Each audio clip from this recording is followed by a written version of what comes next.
శ్రీ రామకృష్ణ ప్రభ ఛానల్ను చూడండి, మాసపత్రికను చదవండి. ఓం స్థాపకాయ చ ధర్మస్య సర్వధర్మస్వరూపిణే అవతార వరిష్ఠాయ రామకృష్ణాయ తే నమః.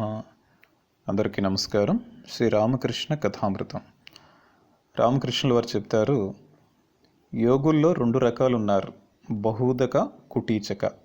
బహూదక అన్నవారు తీర్థయాత్రలు చేస్తూ ఉంటారు, అయినప్పటికీ కూడా ఇంకా మనశ్శాంతి పూర్తిగా కలగదు. కుటీచక అన్నవారు కుటీరంలోనే స్థిరంగా కూర్చుని ఉండే యోగి. ఈ కుటీచకులు ఆరంభంలోనే ఈ తీర్థయాత్రలు అన్నీ పూర్తి చేసుకొని స్థిరంగా ఒక దగ్గరే ఉంటారు. వారి మనస్సు స్థిరమైంది, మనశ్శాంతితో ఉంటారు, ఎప్పుడు భగవంతుడిని ధ్యానిస్తూ ఉంటారు.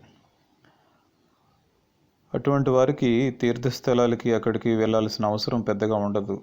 అయినా సరే అప్పుడప్పుడు ఎందుకు వెళ్తారంటే కొత్త స్ఫూర్తి కోసం వెళ్తూ ఉంటారు. ఇక్కడ రామకృష్ణుల వారు తమ అనుభవాలను కూడా చెప్తున్నారు.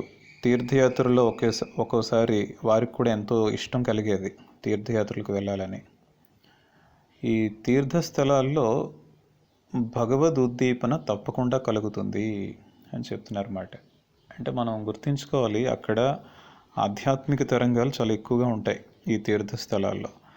దానివల్ల మనం అక్కడికి వెళ్ళి కొంత టైం స్పెండ్ చేయడం, అక్కడ సాధన చేయడం, ఇవన్నీ చేయడం వల్ల మనకి ఆధ్యాత్మిక జీవితంలో ఎంతో ప్రయోజనకరంగా ఉంటుందన్నమాట.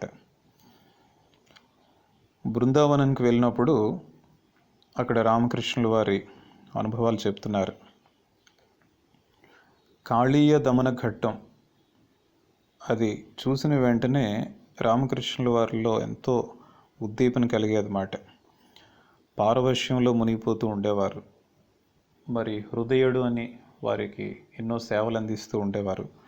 ఆ హృదయుడు చిన్న బిడ్డకు స్నానం చేయిస్తున్నట్టే రామకృష్ణుల వారికి స్నానం చేయిస్తూ ఉండేవారు అన్నమాట అక్కడ.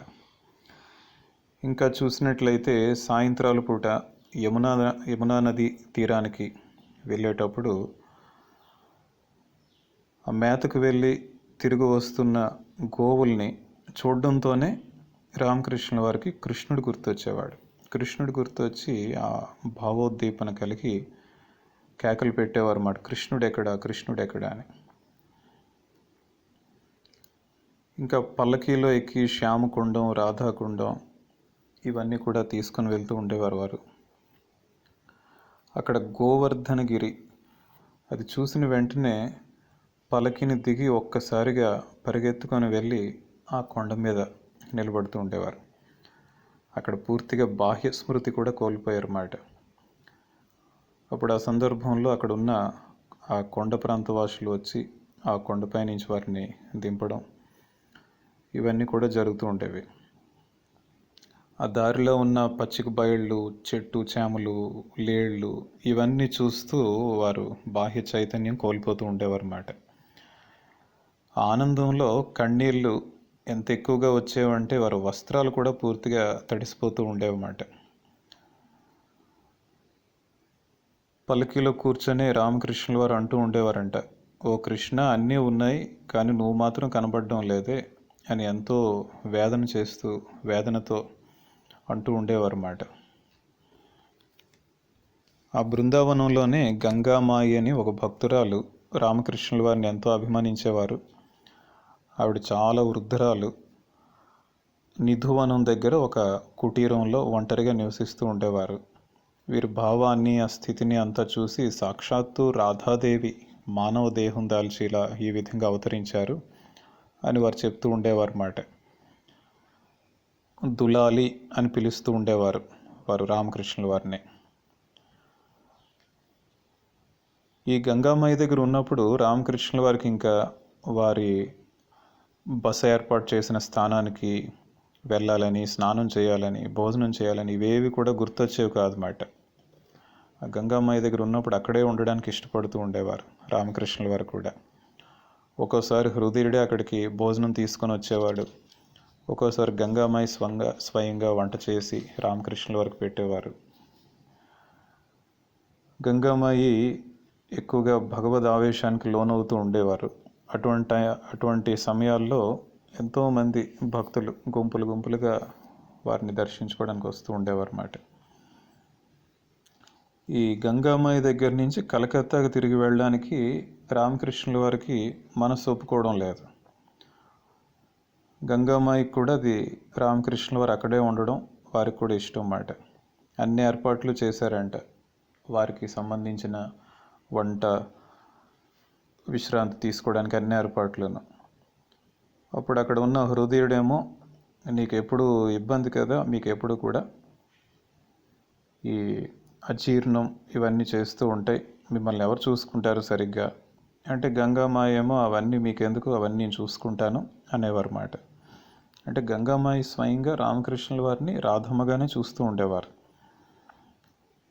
అప్పుడు పరిస్థితి ఏమైందంటే, ఒకవైపు హృదయుడు, మరొక వైపు గంగామాయి చెరో చేయి పట్టుకొని రామకృష్ణుల వారిని లాగేవారంట.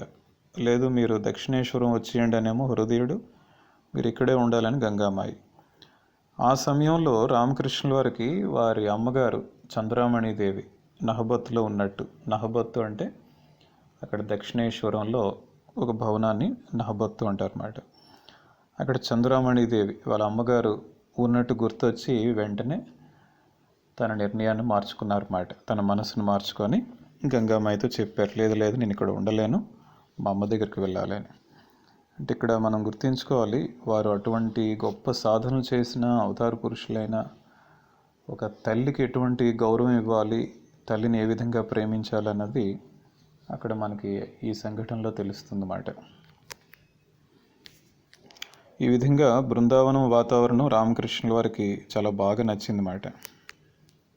ఇంకా చెప్తారు, ఒక సందర్భంలో రామకృష్ణుల వారికి సర్వధర్మాలను కూడా ఆచరించాలి అని వారికి ఒక భావం కలిగిందన్నమాట. అప్పుడు సనాతన ధర్మం అంటే హిందూ మతం, మహమ్మదీయ మతం, క్రైస్తవ మతం వీటన్నిటిని కూడా ఆచరించారు. అదేవిధంగా సనాతన ధర్మంలో ఉన్న వేరువేరు సాంప్రదాయాలు, శాక్త, వైష్ణవ, వేదాంత ఇటువంటి సాంప్రదాయాలని ఆచరించారు. ఇవన్నీ స్వయంగా వారు ఆచరించి తెలుసుకున్న విషయం ఏంటంటే, దాంట్లో ఉన్న సత్యం ఏమని తెలుసుకున్నారంటే, భగవంతుడు ఒకడే, అందరూ కూడా భగవంతుణ్ణి చేరుకునే ప్రయత్నమే చేస్తున్నారు. ఈ మతాలన్నీ, ఈ ధర్మాలు, సాంప్రదాయాలు ఇవన్నీ కూడా వేరు మార్గాలు అన్న విషయాన్ని వారు ఆచరించి తెలుసుకున్నారన్నమాట. ఇక్కడ స్వయంగా రామకృష్ణుల వారే చెప్తున్నారు, ఈ విధంగా నేను ఆచరించి ఈ సత్యాన్ని తెలుసుకున్నాను అని. ఇంకా రామకృష్ణుల వారు అక్కడ బలరాం అనే భక్తుడు, అదేవిధంగా మాస్టర్ మహాశయ వీరందరితో చెప్తున్నారు, ఎందుకు భగవంతుణ్ణి దర్శించుకోలేకపోతున్నారు ఎక్కువ మంది అంటే, దానికి ఒకే ఒక కారణం, ఈ కామినీ కాంచనాలు అడ్డుగా ఉంటాయి. ఈ కామినీ కాంచనాలే మాయ.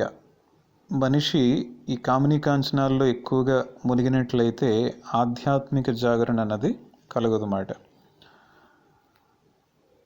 వాళ్ళు ఏమనుకుంటారంటే, కామినీ కాంచనాల్లో మునిగి ఉన్న వాళ్ళు బాగానే ఉన్నాం అనుకుంటారు, అయితే పురోగతి మాత్రం ఏమీ కనిపించదు.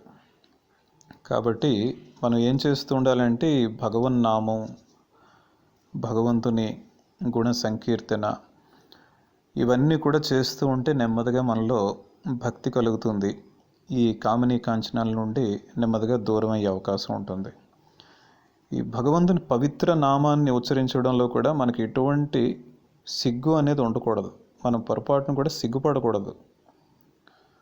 ఈ లజ్జ, భయం, ద్వేషం ఈ మూడింటిని వదలకుండా భగవంతుని మార్గంలో మనం పురోగించే అవకాశమే లేదు. ఈ మూడింటిని కూడా మనం వదులుకోవాల్సి ఉంటుంది.